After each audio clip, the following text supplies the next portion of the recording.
மிளகா, கருவேப்பிலை, உப்பு, தண்ணி கொஞ்சம் சேர்த்து இந்த மாதிரி பிசைஞ்சு வச்சுருக்கேன். தேங்காய் சில் போடுறவங்க போட்டுக்கலாம், வேணாம்னு நினைக்கிறவங்க அவாய்ட் பண்ணிடலாம். ஏன்னா தேங்காய் கடிவிடும்போது டேஸ்ட் நல்லாயிருக்கும்.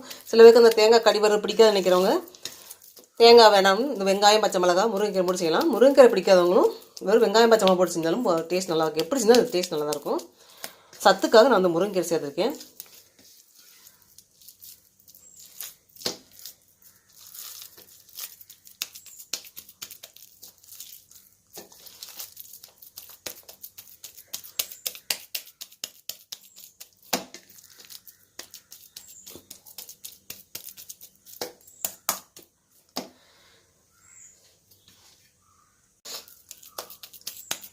கேழ ரொட்டி சுடுறதுக்கு நல்லா உருண்டை உருட்டி வச்சு